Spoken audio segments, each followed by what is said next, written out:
di dalamnya tadi sudah kita bahas terkait dengan leadership, kemudian supply chain, industrial engineering, kemudian business operation, dan sebagainya.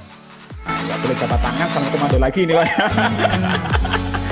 Oke, cuma salam komando ya. 1, 2, 3. Assalamualaikum warahmatullahi wabarakatuh. Waalaikumsalam. Oke, terima kasih. Oke, assalamualaikum warahmatullahi wabarakatuh. Waalaikumsalam. Salam sejahtera untuk kita semua. Nah, selamat pagi ya. Bapak Triwayurbianto dari Bapeli Bangda Kota Batam. Wah, Pak Diva Hidayat Lubis dari Polri atau Polda Riau. Iwan Adi Nugroho dari STU Muhammadiyah Mamuju. Pak Iwan Rustendi Fakultas Teknik Universitas Wijaya Kusuma Purwokerto. Ibu Kristina Budiani dari Kanwil Hukum dan HAM DIY. Kemudian dari Ibu Sri Dwi Estiningrum Tulungagung, dosen. Nur Fadilah Universitas Islam Indonesia sebagai mahasiswa. Anissa Mutia Rahma Universitas Lampung mahasiswa. Kurnia Indah Permatasari Universitas Brawijaya Malang. Kemudian ada Ibu Reni Wartiah Dinas Perumahan dan Kawasan Pemukiman Kabupaten Bungo. Ibu Sri Eka Astuningsih dari IAIN Tulungagung. Kemudian Ibu Reni Herawati Dinas Pendidikan Pemuda dan Olahraga DIY. Ibu Trisna Maulida Wardani Sekolah Tinggi Pembangunan Masyarakat Desa APMD. Kemudian Sarah Nur Haliza Universitas Pendidikan Indonesia. Ada Bapak Indra Gunawan Pemerintah Daerah Kabupaten Oki. Novalin Jajali Staf Bagian Pengadaan Barang dan Jasa Kabupaten Jayapura. Bapak Jimmy Universitas Gadjah Mada. Henry Politeknik Negeri Padang Pejabat Pengadaan. Kemudian Ibu Hilda Angela Universitas Muhammadiyah Purwokerto.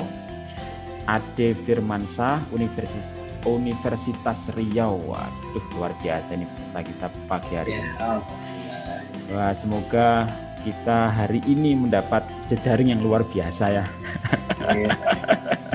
Ya, di sini sudah hadir Mas Syaril Haq. Nama lengkapnya Insinyur Syaril Haq Syadik STMENG-MM. Nah, beliau sebagai akademisi dan konsultan di bidang manajemen engineering. Selamat pagi Pak Syadik. Pak Syaril Syadik. Sehat selalu ya Pak ya? Ya, bisa saya mulai Pak Samsul? Bisa banget. Oke, ya, terima kasih banyak. Ya, Assalamualaikum warahmatullahi wabarakatuh. Waalaikumsalam warahmatullahi wabarakatuh. Selamat pagi menjelang siang semuanya. Pada kesempatan di Jumat Barokah ini saya ingin menyampaikan atau memaparkan terkait dengan materi mixing manajemen engineering atau materi engineering manajemen atau manajemen teknik. Nah, jadi secara umum ilmu manajemen teknik ini adalah sebuah aplikasi dari praktis ilmu manajemen dan ilmu teknik. Sebentar. Oke. Mas Syaril? Oke. Sebentar. Mas Syaril pakai dua laptop? Iya. Dua laptop yang satu dua laptop atas salah satu HP Pak Syaril. Laptop keduanya, tapi satunya di mute ini bersuara. Oke. Yang tidak menggunakan suara, Mas Syaril ditekan mute itu ada panah. Itu kemudian klik live komputer audio. Live komputer audio. Yang suaranya nggak kepake, yang laptop yang nggak kepake untuk suara. Udah. Live komputer. Mute di suara itu ada tanda panah ke atas. Ya. Klik itu kan ada banyak tulisan itu ada.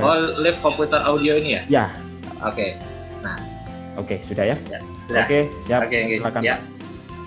Jadi secara sederhana manajemen teknik ini merupakan ilmu yang mempelajari tentang manajemen teknik. Nah, areanya itu ada beragam. Yang pertama itu adalah seperti kepemimpinan dan manajemen organisasi. Kemudian yang kedua itu adalah operasi, riset operasi dan supply chain atau rantai pasok. Kemudian yang ketiga itu adalah manajemen teknologi. Kemudian yang keempat itu adalah pengembangan produk baru dan rekayasa produk atau produk engineering. Kemudian yang kelima ialah teknik sistem atau sistem engineering. Kemudian yang keenam itu adalah industrial engineering atau teknik industri yang sering kita jumpai. Di Indonesia sendiri, teknik industri itu merupakan sebuah prodi. Nah, sebuah prodi atau program studi. Di mana dalam ilmu manajemen teknik itu adalah sebuah area atau scope yang dipelajari dalam rumpun ini. Kemudian yang ketujuh itu ialah ilmu manajemen atau manajemen science, dan yang terakhir itu ialah engineering design. Oke. Jadi sebelum kita masuk nanti kita akan membahas 3 materi saja, yaitu leadership and organization management, kemudian operation research and supply chain, dan yang terakhir adalah industrial engineering. Kita betul-betul membahas 3 materi tersebut. Nah, kemudian untuk tokoh-tokohnya sendiri, yaitu ada dari orang teknik sendiri atau dari orang sosial seperti itu. Jadi engineering management ini atau ilmu dari manajemen teknik ini terdiri dari 2 aliran atau 2 tokoh seperti itu. Oke, nah, ini akan saya share mengenai contoh dari tokoh-tokoh. Oke.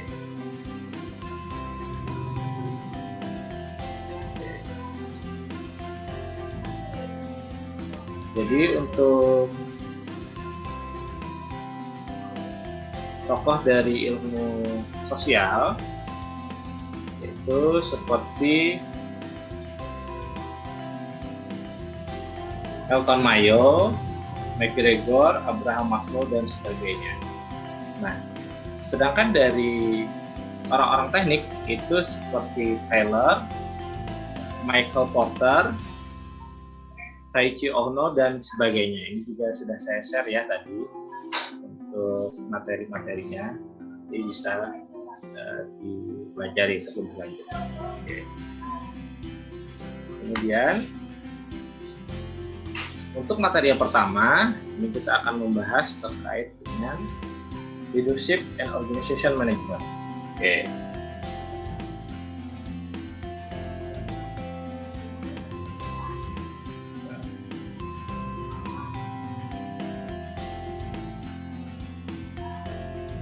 Oke.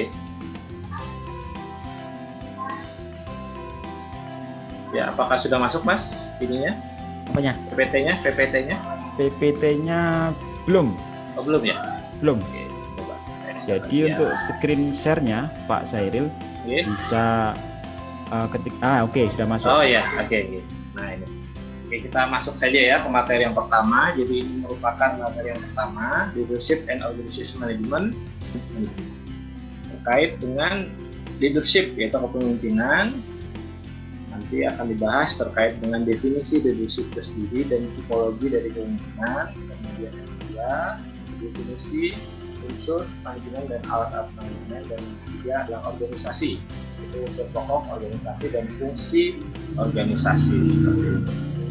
Oke, kita masuk ke materi yang pertama, yaitu leadership. Nah, leadership di sini adalah kemampuan seseorang pemimpin atau leader untuk mempengaruhi orang lain, untuk menginfluence orang lain, atau orang-orang yang dipimpin, atau pengikut-pengikutnya atau followers-nya ya.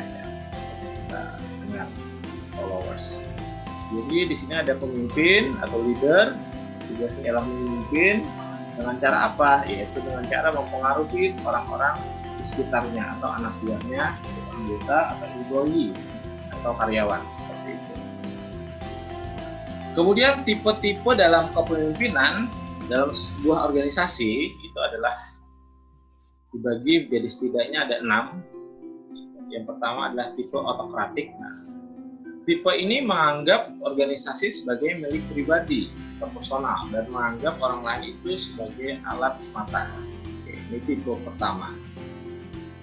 Kemudian tipe kedua yaitu tipe paternalistik, yaitu tipe ini bersikap terlalu melindungi. Jadi si leader itu atau pemimpin itu bersikap terlalu melindungi dan tidak memberikan suatu opportunity, suatu kesempatan pada anggota lain untuk mengambil sebuah decision, sebuah keputusan. Nah, ini tipe yang kedua. Kemudian tipe yang ketiga itu adalah tipe karismatik. Pada tipe karismatik ini, pemimpin mempunyai karisma dan mampu meyakinkan anggota dengan karismanya. Kemudian yang keempat itu adalah tipe laissez-faire.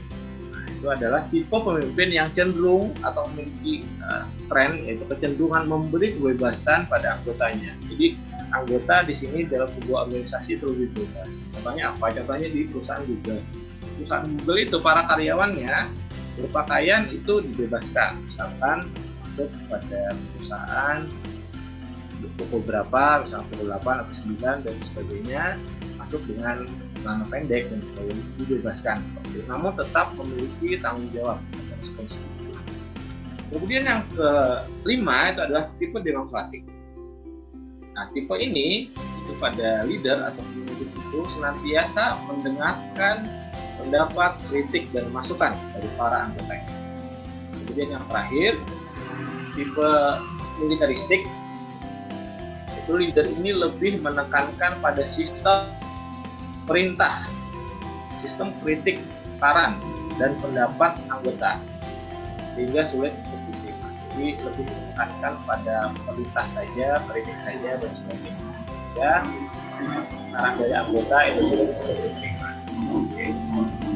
Kemudian masuk ke bagian yang kedua, kita karena Mas Hairil, Mas Hairil, nah nanti Bapak Ibu bisa langsung bertanya biar siap. Apa namanya dua arah yang baik. Oh ya, siap. Tadi ini Pak Hairil ya. Jadi leadership itu yang saya tahu itu ya manajemen secara umum, tapi ternyata dijelaskan Pak Hairil itu merupakan bagian skill dari manajemen engineering ya. Iya. Nah, itu luar biasa. Kemudian ini Pak, sekaligus mungkin Bapak Ibu bisa langsung bertanya lewat chat box. Jadi satu slide Pak Hairil jelaskan, nanti ada yang bertanya. Oh ya, siap. Itu Pak Hairil ya. Oke. Nah, ini sekarang kan era-eranya kemelut ya. Iya. Apa itu bahasanya ya? Jadi ada pemangkasan anggaran di setiap instansi untuk dana DAK dan lain sebagainya. Iya. Kemudian UKM banyak yang down. Kemudian ada isu-isu istilah-istilah new normal pada saat ini. Secara psikologis kita itu bangkit dari yang tadinya itu harapannya itu ya 25%, sekarang naiklah. Jadi kita harus berdampingan dengan COVID dan lain sebagainya lah. Kira-kira bagi pemimpin ini Pak Hairil, ada 6 tipe pemimpin dalam suatu organisasi. Itu kan saya kira bisa berbeda-beda ya Pak Hairil ya. Dari perusahaan yang UKM yang karyawannya 3-4 itu enaknya yang mana? Kemudian kayak di sini ada direktur perbankan ini Pak. Pak siapa ini ya? Pak Yus ini ya. Pak Yus itu kira-kira yang paling tepat itu yang tipe-tipe yang seperti apa? Ataukah ada kombinasi ini dan ini harus digabung? Ataukah untuk yang pertama itu core-nya itu ini dulu, kemudian setelah itu bisa ditingkatkan menambah ini agar jadi ini dan ini dan itu. Nah, kira-kira pandangan Pak Hairil apa ini kira-kira? Ya, jadi memang setiap individu itu unik ya. Jadi masing-masing individu itu memiliki sikap, sifat, dan kepribadian yang berbeda. Seperti itu. Kalau saya cenderungnya pada tipe pemimpin yang karismatik. Nah, jadi pemimpin ini yang mempunyai karisma dan mampu meyakinkan anggota dengan karismanya. Itu dengan cara misalkan saat pandemi seperti ini, langkah pertama seorang leader yang bijak itu ialah paling tidak kita harus bisa dulu menurunkan kurvanya dalam artian PSBB dan lain sebagainya itu setidaknya harus berhasil dulu seperti itu. Setelah itu baru kita melangkah ke tahap selanjutnya, itu new normal. Kalau misalkan kurva atau grafiknya terus naik dan new normal itu diterapkan, apa tidak berbahaya seperti itu bagi masyarakat? Jadi paling tidak program-program yang telah dicanangkan itu harus berhasil terlebih dahulu. Setidaknya turunlah kurva atau grafiknya seperti itu. Jadi pemimpin yang baik setidaknya bisa memberikan contoh atau teladan kepada para anggotanya maupun rakyatnya seperti itu. Kemudian selanjutnya ya bisa kita melanjutkan ke tipe yang demokratik seperti itu, yaitu mendengarkan seluruh pendapat, kritik, dan saran masukan dari para anggotanya bagaimana ini langkah selanjutnya. Tapi setidaknya apa yang telah dilakukan itu kita evaluasi lagi apa sudah berhasil atau belum. Kalau belum kita bisa mengganti strategi misalkan. Kalau kita meniru negara-negara maju yang sudah berhasil menurunkan kurva seperti di Asia Tenggara ini ada Singapura, ada Thailand dan sebagainya sudah mulai menurun kurvanya. Nah, bagaimana cara mereka atau khususnya seluruh elemen di sana itu bisa saling bahu membahu sehingga bisa menurunkan kurva dari COVID-19 ini. Mereka saya lihat negara-negara tersebut Singapura itu sangat disiplin. Misalkan stay at home yang mereka stay at home saja, tidak membandel dan sebagainya, itu patuh terhadap kebijakan atau polisi yang dikeluarkan oleh pemerintah. Setidaknya dua tipe inilah yang saat ini dibutuhkan. Oke,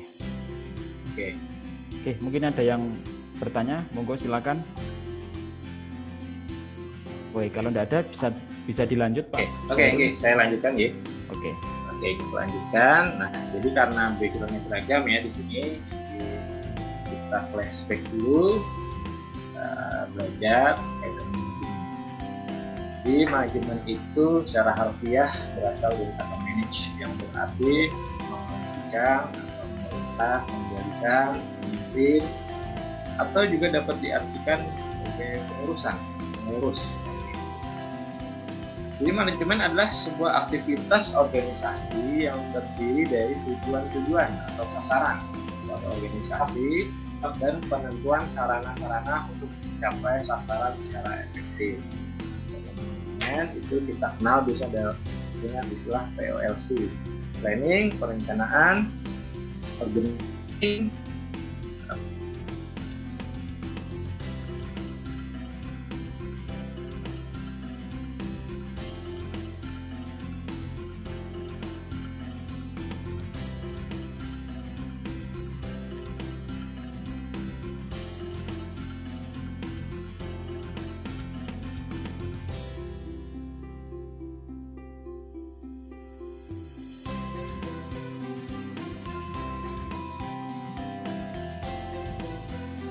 kemudian leading, memimpin, equating, controlling dan sebagainya seperti itu.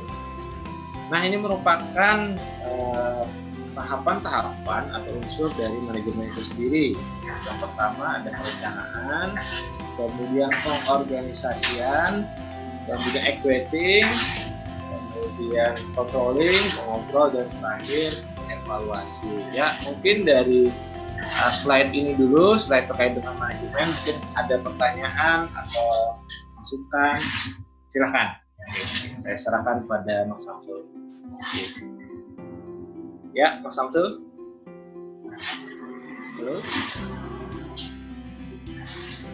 Halo. Oke. Halo. Ya, Mas Samsul. Ya. Oke. Gimana? Terima kasih Pak Syaril. Di sini sudah ada Pak Danang dan sebagainya. Oke, siap. Peserta hari ini luar biasa sekali Pak Syaril. Oh iya, alhamdulillah. Jadi ada istilah manajemen dan engineering itu membuat menarik sekali.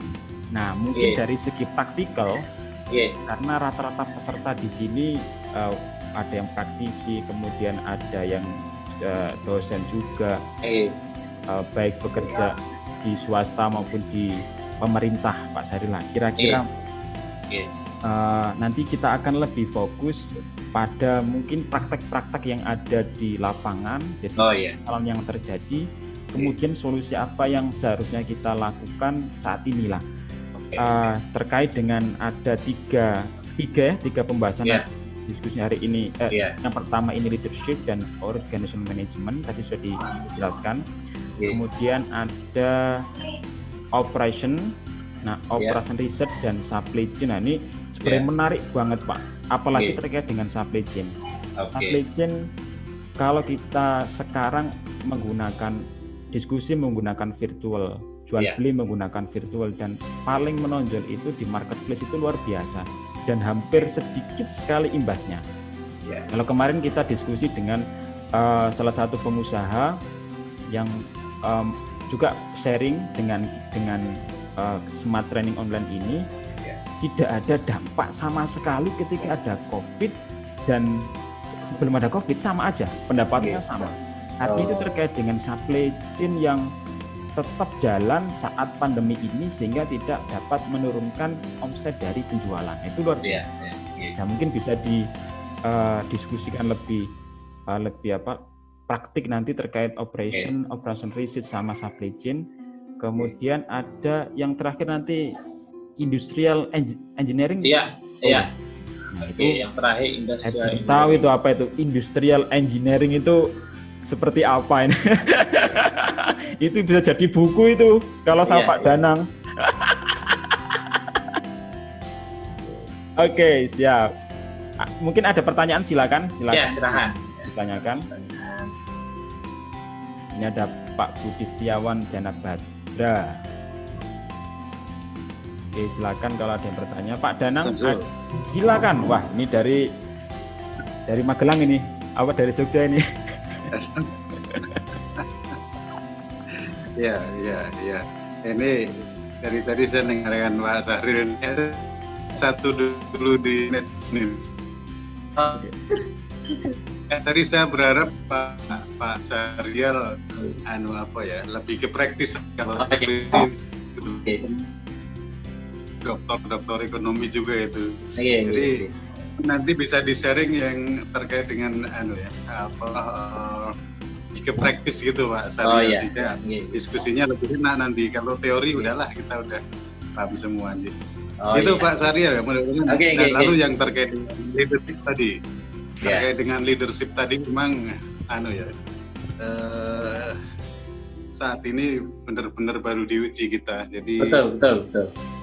Kepemimpinan seorang pemimpin pada era COVID ini memang baru benar-benar diuji bagaimana kemampuan dia untuk mengelola sebuah perusahaan atau mengelola bawahan. Nah, terkait dengan itu memang perlu seorang leadership yang kuat, yang strong, yang bisa memberikan jalan keluar atau yang bisa memberikan pencerahan kepada setiap bisnisnya.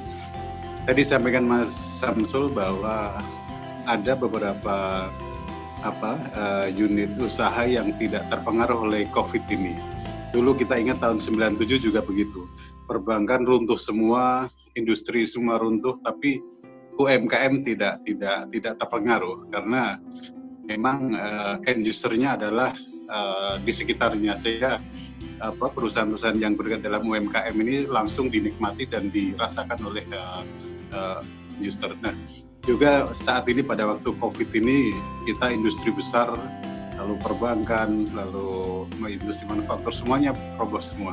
Kecuali tadi yang disampaikan Mas Samsul. Nah, mungkin bisa didiskusikan nanti bagaimana peran leadership tadi, lalu ada supply chain tadi yang disampaikan Pak Syahril tadi, bagaimana menghadapi kondisi pandemi COVID ini. Itu Mas Samsul, Pak Syahril. Mungkin terima kasih. Terima kasih. Syahril. Wah, luar. Ini Pak Syahril memang mau stimulus dulu ini Pak. Iya. Jadi materi dulu baru nanti kita diskusi. Ini pemantik saja intermezzo seperti itu. Ini ternyata Pak Syahril, ini Pak Yus ini memantau dengan giat. Iya. Bukan, biar diskusinya enak. Oke. Silakan. Terima kasih Pak Yus diskusinya. Silakan Pak Syahril mungkin bisa ditanggapi. Dan ini nanti sifatnya sharing, kita diskusi. Oke, silakan Pak Syahril. Oke, terima kasih Pak Samsul, Pak Yus. Mungkin saya ringkas saja menyampaikan materi, terus nanti kita masuk ke praktisnya seperti itu. Karena kan di sini juga pesertanya beragam seperti itu, dari beragam jurusan, beragam latar belakang. Jadi mungkin ada yang sudah mengetahui, ada yang belum seperti itu.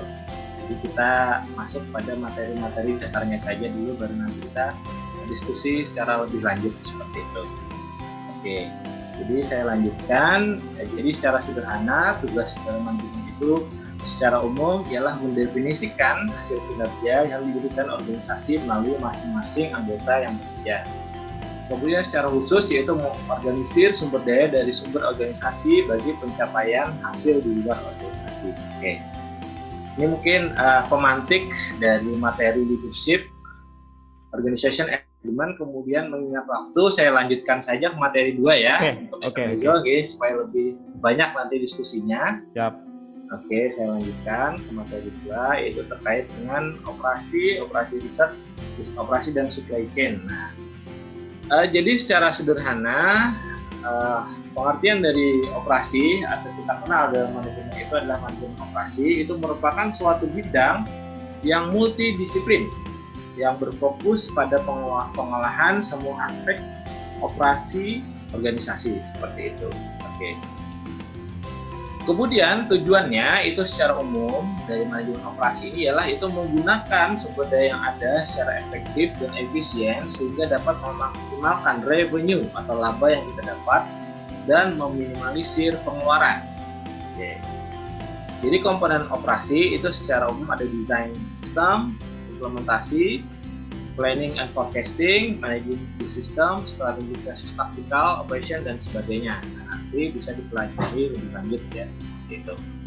Kemudian riset operasi. Nah, secara ringkas riset operasi ini adalah suatu rumpun atau studi yang menunjukkan sejumlah teknik matematis untuk menganalisis dan menyelesaikan masalah dengan pendekatan yang saintifik atau ilmiah seperti itu.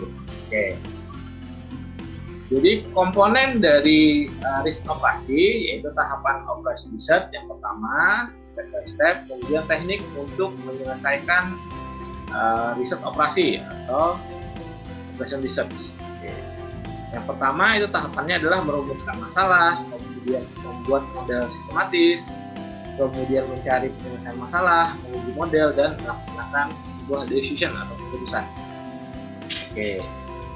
Untuk salah satu tekniknya dalam operasi riset ini adalah linear programming.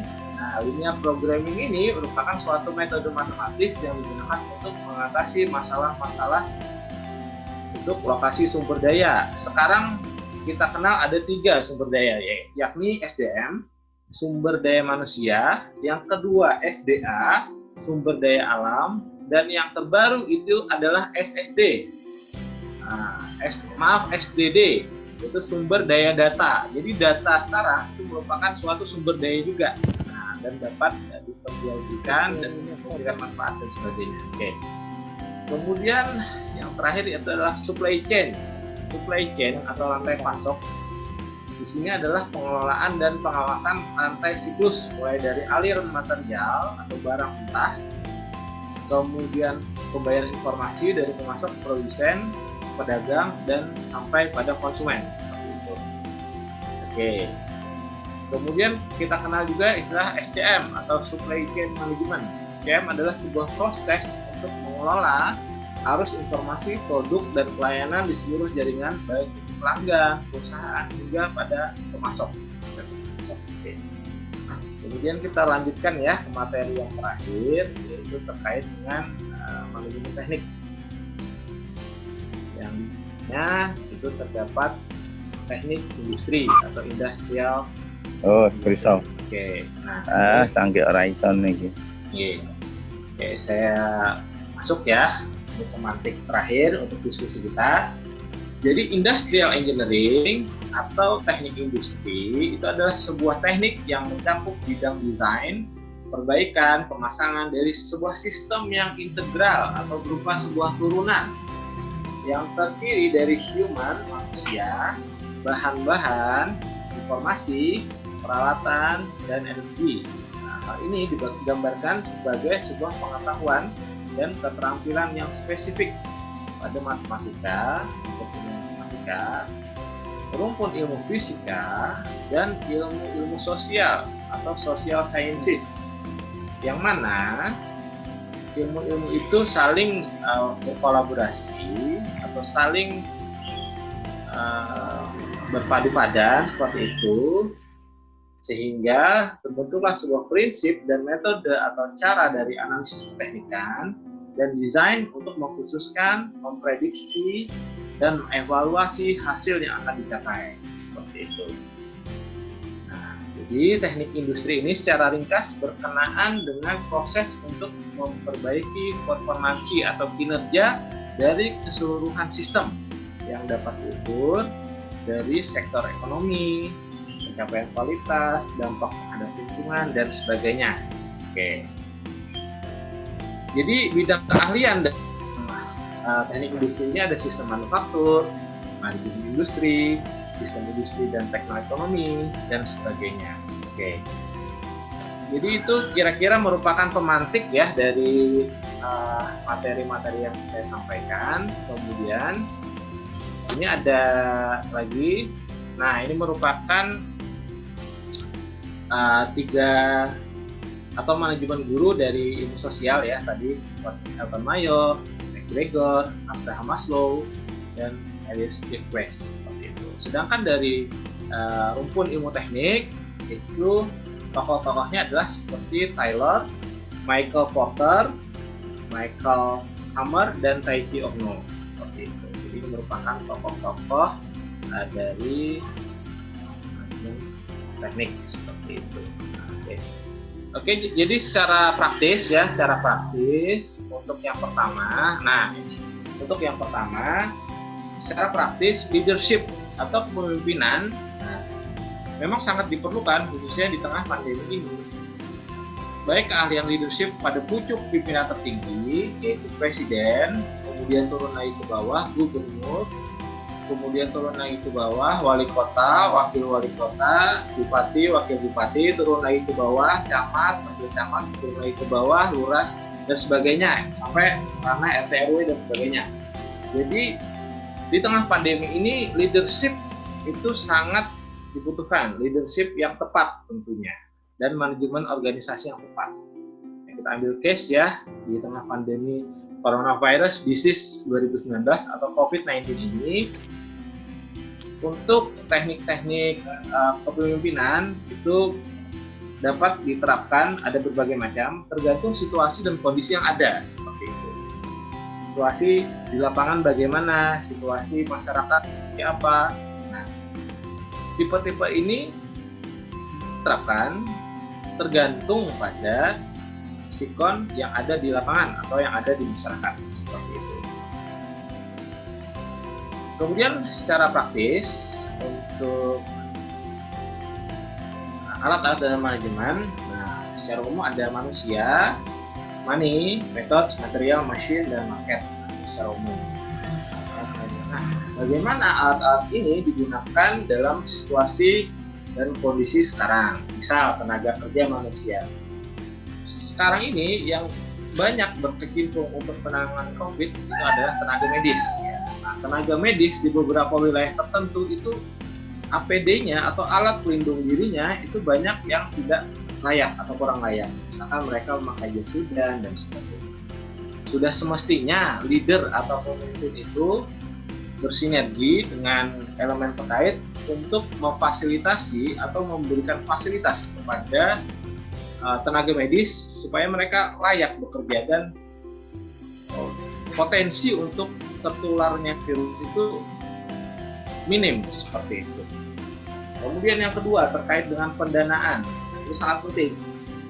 Makanya pemerintah kita juga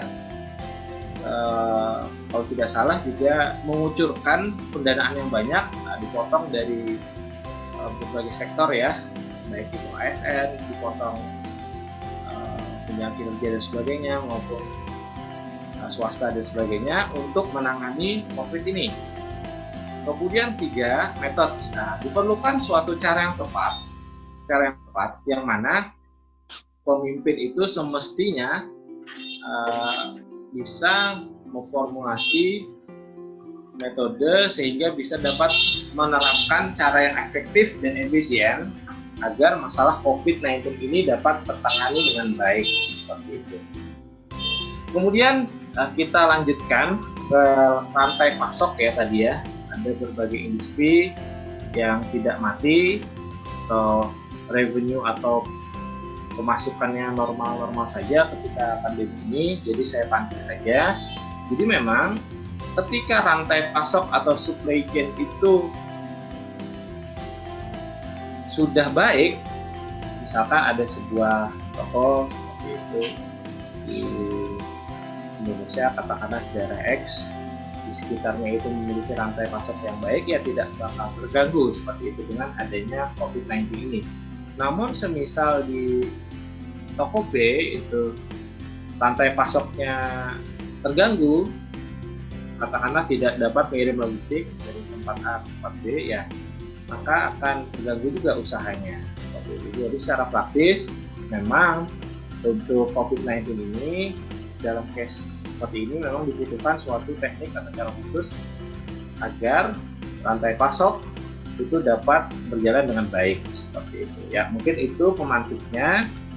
Oke, saya serahkan kembali pada Mas Samsul untuk menanggapi, dan kalau ada pertanyaan silahkan. Ya, silahkan Mas Samsul. Halo.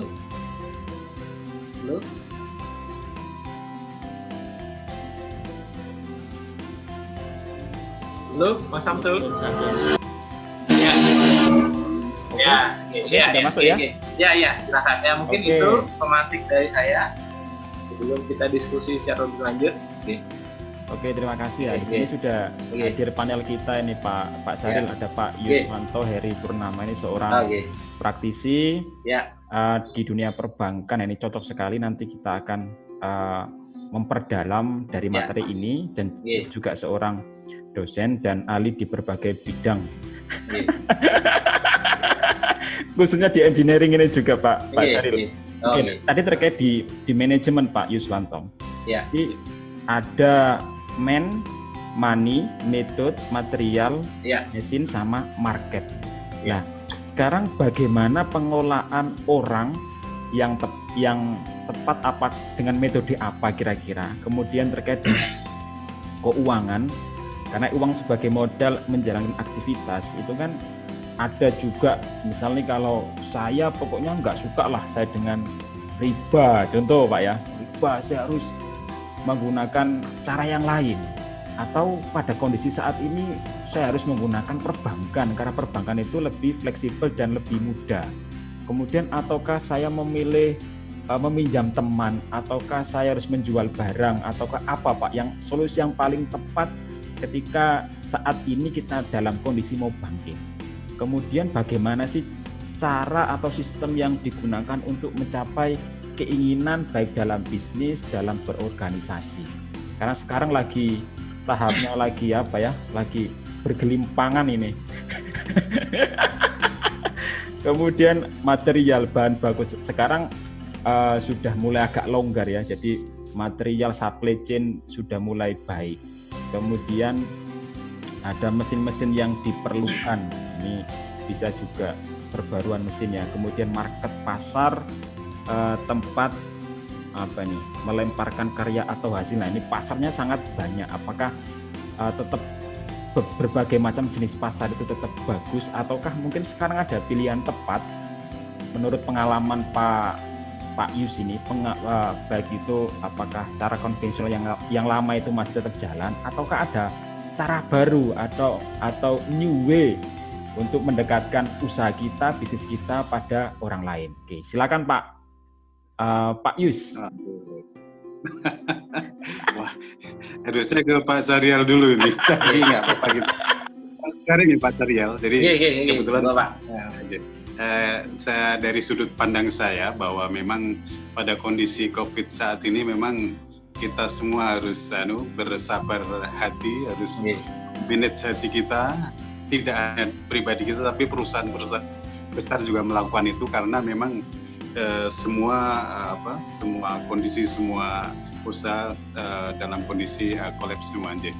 Oleh karena itu kalau Pak Samsul tadi menanyakan apa atau harus bagaimana, sekarang kebetulan kita pada fase revolusi industri 4.0 di mana penggunaan internet sangat diperlukan, lalu ditandai dengan tanpa batas atau tanpa sekat.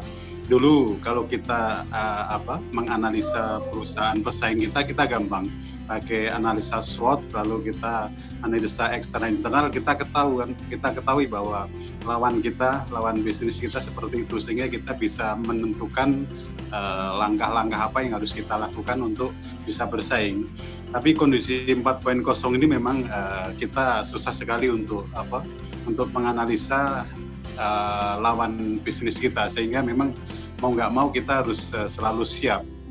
Tadi disampaikan oleh Pak Syahrial, di fungsi manajemen ada planning, organizing, acting, controlling, itu memang harus diperkuat sekali, sehingga kita tahu posisi kita di mana untuk bersaing dengan lawan bisnis kita, sehingga minimal kita bisa mengetahui posisi kita, sehingga apabila di market leadernya bergerak ke sana, kita tahu ini pasar menuju ke sana, sehingga kita tidak ketinggalan sama sekali. Lalu kemudian di era revolusi industri 4.0 itu kita bukan waktunya kita harus membuat modal kita tergerus untuk pembelian barang-barang yang sifatnya untuk produksi, tapi kita sekarang harus saling combine. Jadi antara satu unit dengan unit lain itu kalau bisa kita ajak sharing, sehingga ini akan memperingan posisi kas kita. Karena begini, di era globalisasi ini semuanya tersedia. Seperti Pak Samsul, kebetulan beliau pengusaha dia punya konten hijab Pak Samsul ini hanya dengan klik atau dia sharing satu produk itu sehari bisa mendapatkan 500 sampai 1000 hijab untuk dijual. Sementara kalau saya konvensional, saya harus marketing ke sana kemari, saya belum tentu bisa jual 1-2 biji. Nah, kemudahan-kemudahan ini yang harusnya kita manfaatkan sekarang. Jadi ini yang dimaksud dengan revolusi industri 4.0. Jadi semua tanpa batas, tanpa sekat, semua bisa bergerak. Kita tidak tahu besok akan muncul market leader yang baru, karena kita tidak bisa menganalisa lawan kita. Jadi pada kondisi ini kita mau nggak mau ya harus mempersiapkan semuanya, baik modal, lalu strategi marketing, lalu produk kita, sehingga diterima oleh masyarakat. Saya kira itu. Jadi kita tidak bisa lagi saya nomor satu, tidak. Kalau tiba-tiba nanti Mas Samsul menjadi konglomerat baru, itu mungkin sekali, karena memang di era globalisasi revolusi industri 4.0 itu kita tidak bisa menganalisa satu persatu atau person to person atau business to business, sehingga yang penting kita mengikuti perkembangan, dan nanti pasti siapa yang lebih pandai, lebih bisa melihat situasi, mempunyai strategic management yang bagus, dialah akan menjadi pemenang, Pak Samsul. Saya kira itu, Pak Syahrial. Mohon maaf kalau ini sharing ya. Ya, terima kasih banyak atas perspektifnya. Terima Pak Syahrial.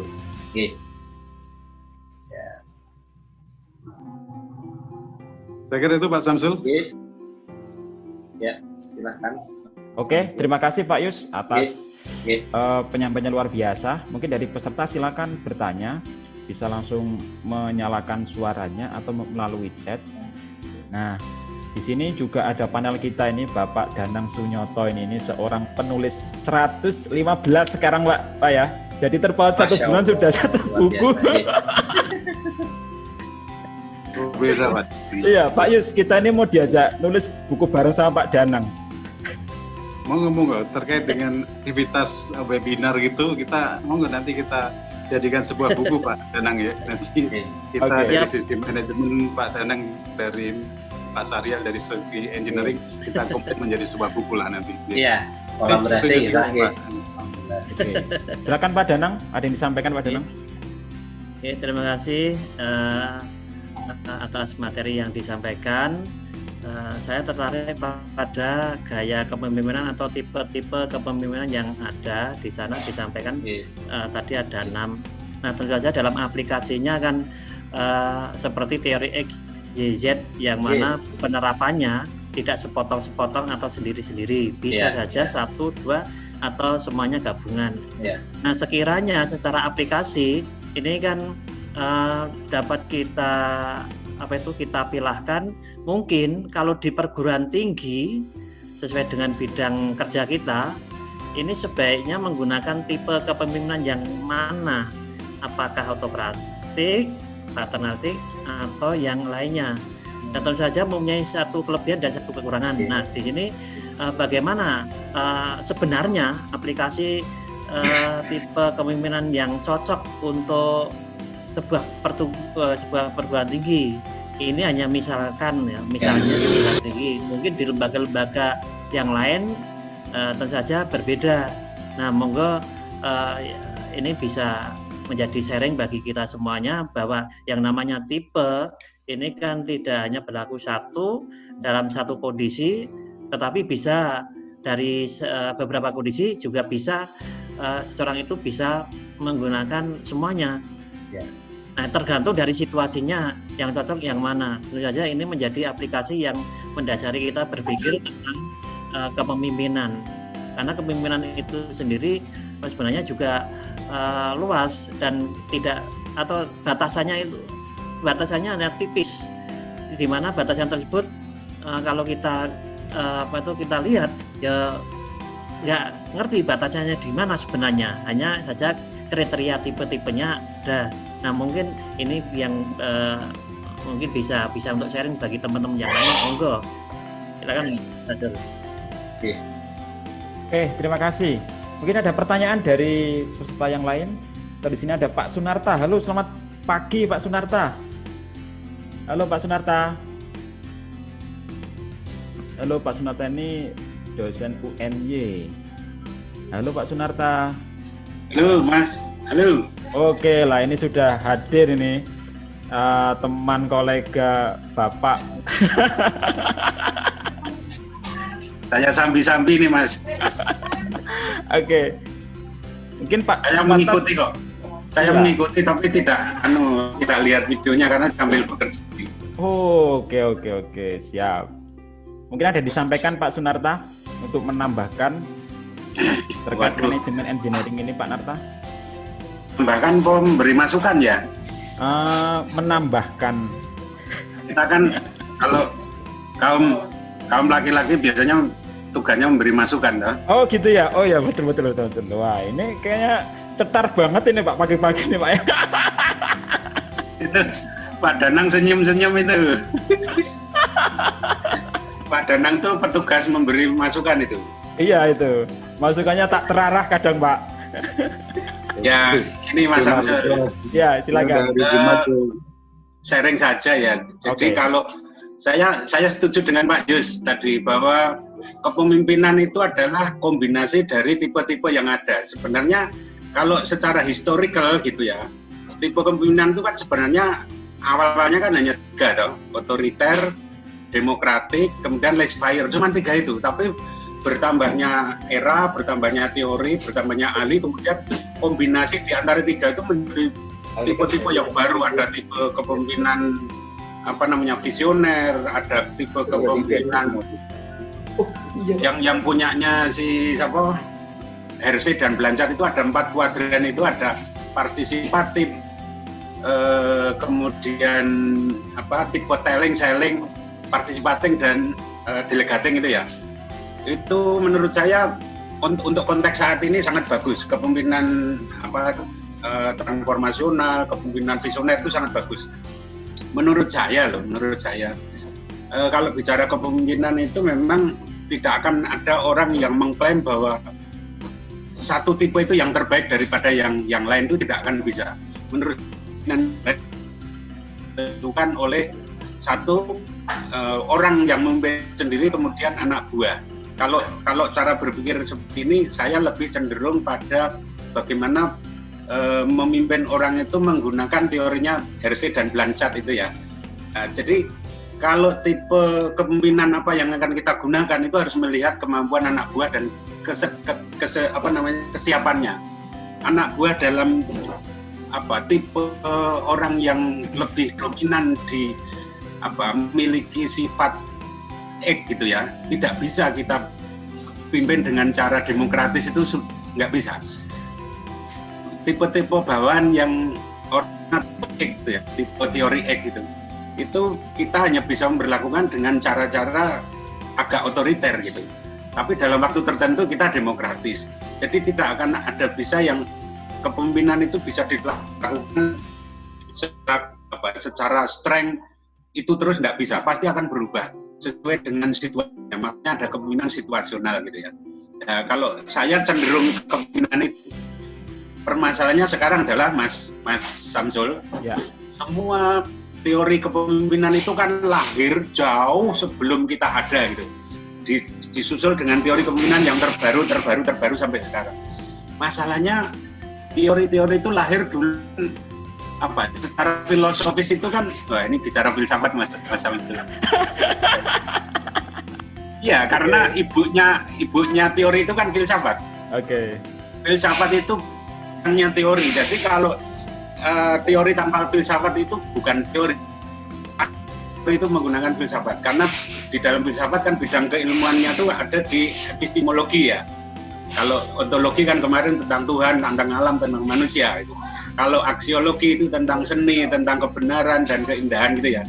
Tapi kalau ilmu teori ini sebenarnya di epistemologi, makanya ada teori tanpa filosofi. Nah sekarang masalahnya kalau secara filosofis teori-teori itu lahir dulu itu kan.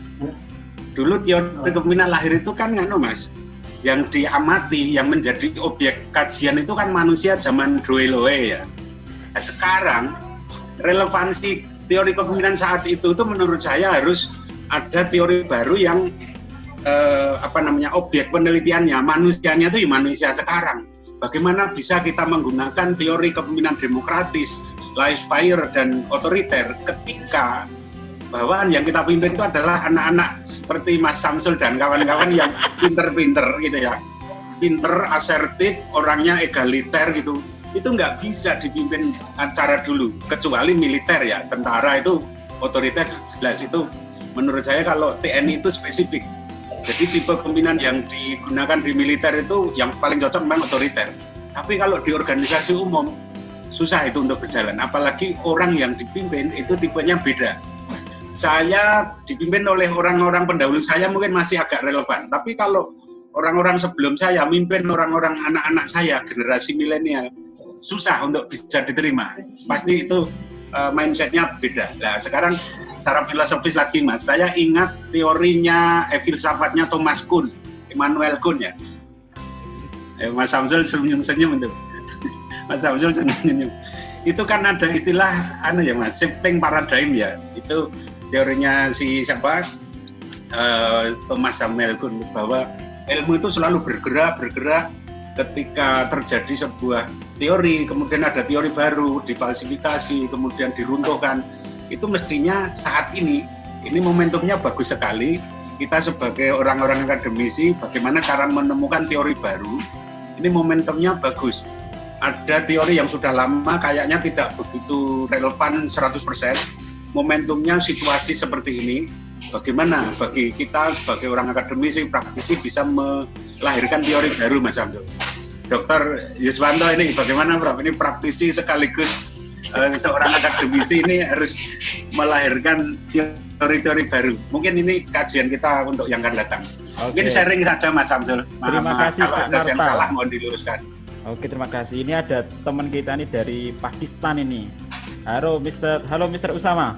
Ahmad Usama, halo. Oke. Silakan, itu dari Pak Narta sudah dikitabkan lah, ada Pak Narta, ada Pak Yus, ada Pak Danang, ada Pak Syahril. Silakan Bapak Ibu jika ada pertanyaan. Atau kok gelap toh Pak Narta? Pak Narta, iya, memang gelap itu Pak. Lampunya. Ya, ini nggak ada lampunya, ruangannya kecil. Saya Pak mau tanya. Oke, silakan. Ini singkat saja ya. Bagaimana aplikasi yang langsung dalam network tentang leadership dalam kondisi pandemi ini? Oke, teknis network saat kondisi pandemi ini. Begitu Ibu Ida Ayu? Iya. Oke, terima kasih. Silakan Pak Syahril, kemudian nanti dilanjut panel kita Pak Yus. Silakan Pak Syahril. Oke, terima kasih banyak Mas Samsul. Dan terima kasih banyak pada Pak Yus, Pak Danang, dan Pak Sunarta ya, menyampaikan perspektif seperti itu. Jadi memang di tengah pandemi ini, pandemi COVID-19, itu tipe kepemimpinan yang sekiranya cocok, yaitu tipe kepemimpinan yang sifatnya situasional, karena mengingat di lapangan itu penuh dengan uncertainty, ketidakpastian seperti itu. Jadi kadang misalkan hari pertama itu berapa, hari kedua berapa, itu penuh ketidakpastian terkait dengan pasien, terkait dengan tenaga medis yang di lapangan dan sebagainya. Jadi tipe yang cocok kalau menurut pandangan atau perspektif saya ialah tipe yang situasional. Situasional dalam artian seorang leader itu bisa memimpin atau menggerakkan bawahannya dengan gabungan dari beberapa tipe kepemimpinan ini, seperti itu. Ya, mungkin itu dari perspektif saya. Kemudian saya kembalikan ke Mas Samsul ya. Oke, terima kasih. Oke. Dilanjut panel kita Pak Yus, silakan Pak Yus. Ya. Oke, sebelumnya ini sudah di sini hadir profesor kita ini Prof. Heru Kurnianto. Selamat pagi Prof, semoga sehat selalu. Selamat pagi Prof. Assalamualaikum. Waalaikumsalam warahmatullahi wabarakatuh. Saya penonton aja. Ayo ini, Pak Yus sekaligus diuji loh hari ini Pak Yus. Oke.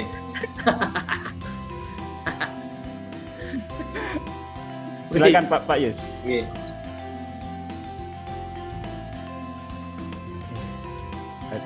Halo, sebentar Pak Yus. Pak Yus, Mic-nya. Oke. Oh baik. Oke.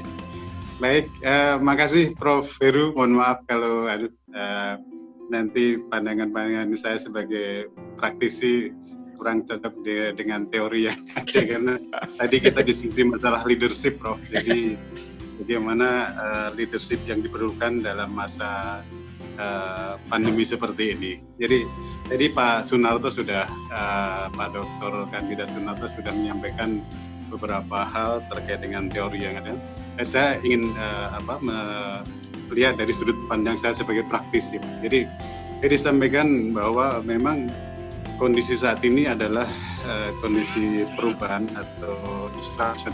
Di dalam leadership pun juga akan terjadi seperti itu. Jadi bagaimana seorang pemimpin nanti memimpin dengan kondisi masyarakat atau karyawan atau generasi milenial ini.